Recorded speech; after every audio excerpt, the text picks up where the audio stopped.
Again, a very warm welcome to one and all in Commerce Education Hub. Today, in the class of BCom final year and in the subject of auditing, an important topic is need to be unlocked.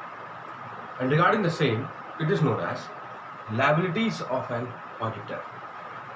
Liabilities देखिए हमारे पास में क्या है, एक duties है जो कि हमारे ऑडिटर, जिसे हम अंकेक्षक भी कहते हैं, उसे अंकेक्षण यानी कि ऑडिटिंग के पूरे प्रोसेस में निभानी होती है। अगर वो उन ड्यूटीज पर प्रोफेशनल नेग्लिजेंस, ये एक हमारे पास में देखिए टर्म है, प्रोफेशनल नेग्लिजेंस शो आउट करे,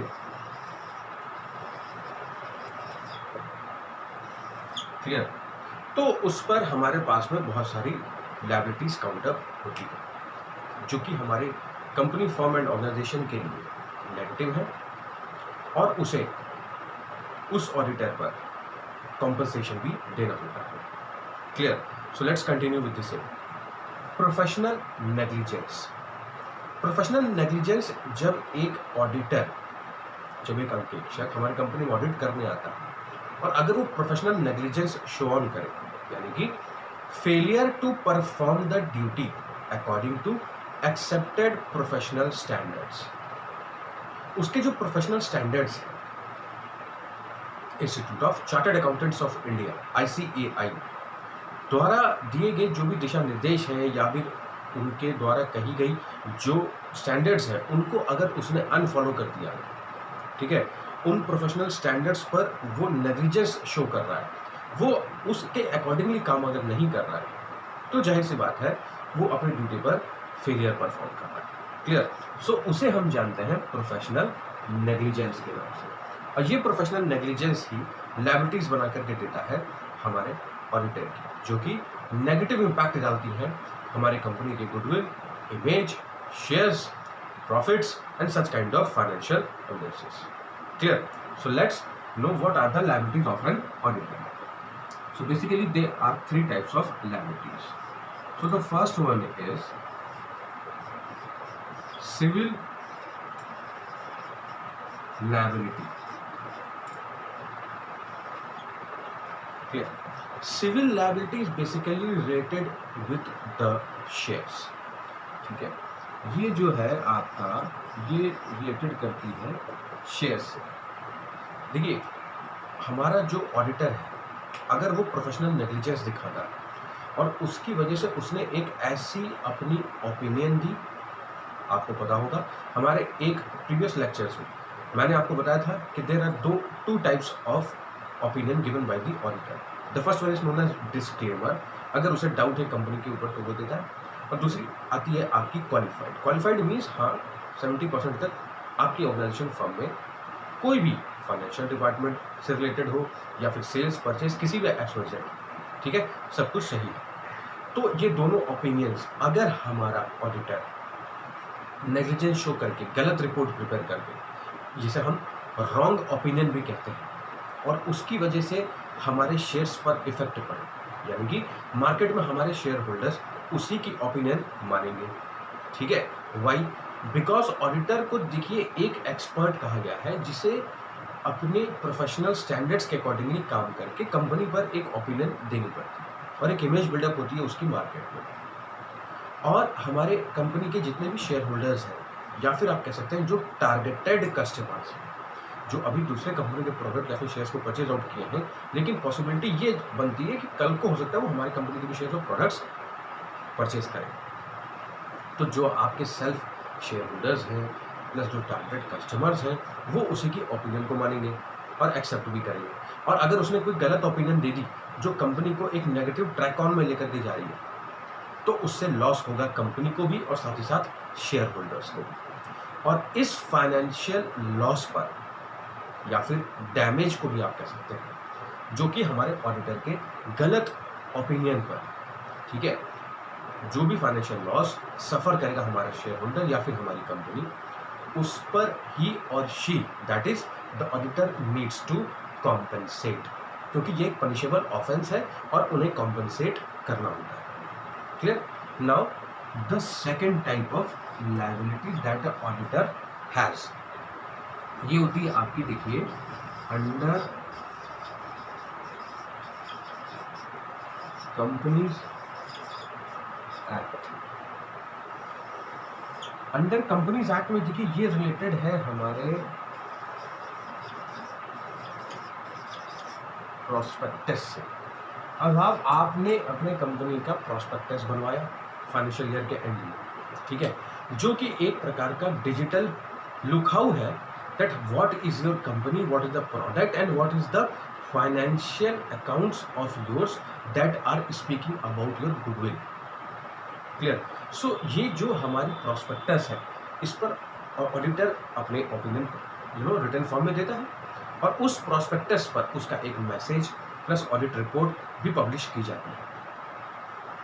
अगर ऑडिटर ने प्रोस्पेक्टस के रजिस्ट्रेशन के पहले या फिर उसके प्रिंट्स से पहले अगर अपनी उस रॉन्ग ओपिनियन को ड्रॉबैक कर दिया या फिर विड्रॉ कर लिया, तो विड्रॉ करने पर हमारा ऑडिटर सेव आउट हो सकता है और कंपनी को भी लॉस या फाइनेंशियल डैमेज से बचाया जा सकता है, ठीक है।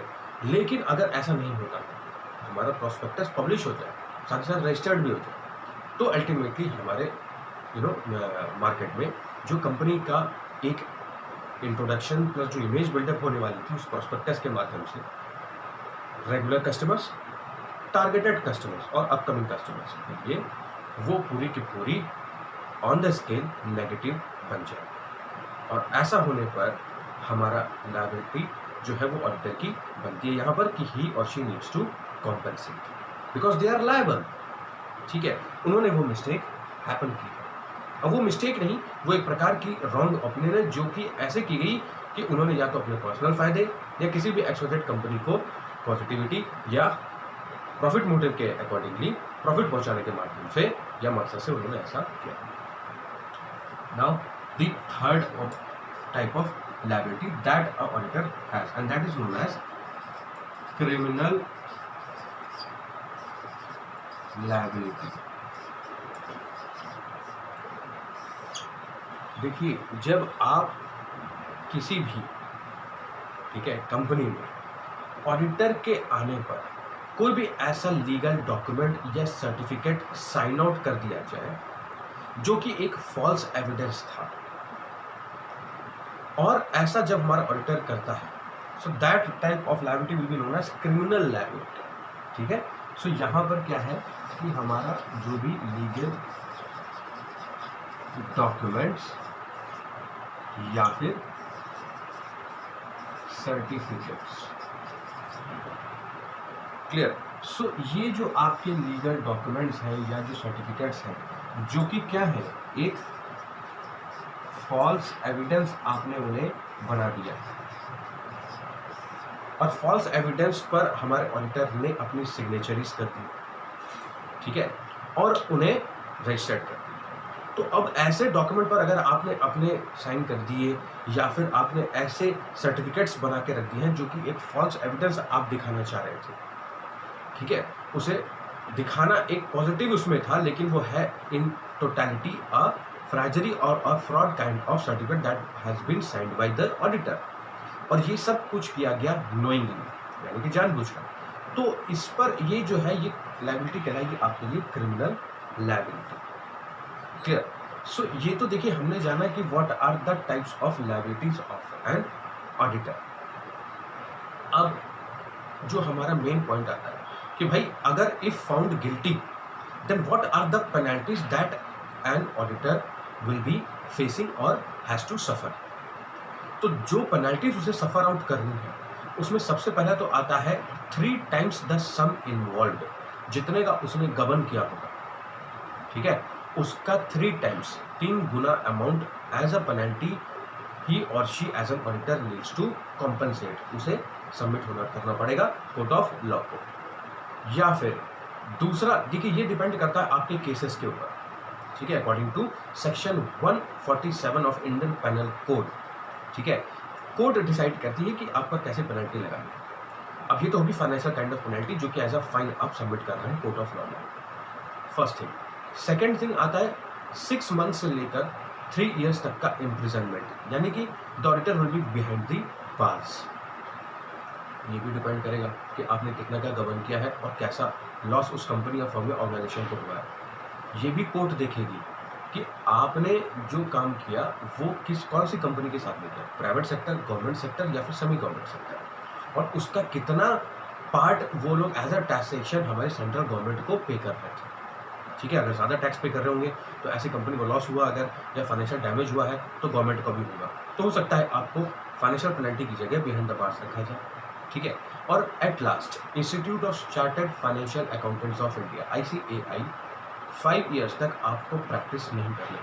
प्रैक्टिस मीन्स आप एज अ ऑडिटर वर्कआउट कहीं भी नहीं कर सकते। Okay, so this was the topic that we have seen apart from the other topics that we have covered in our before lectures, and the topic of today, okay, was liabilities of an auditor that we have completed. So kindly study the same from your book and prepare your own notes. Thank you.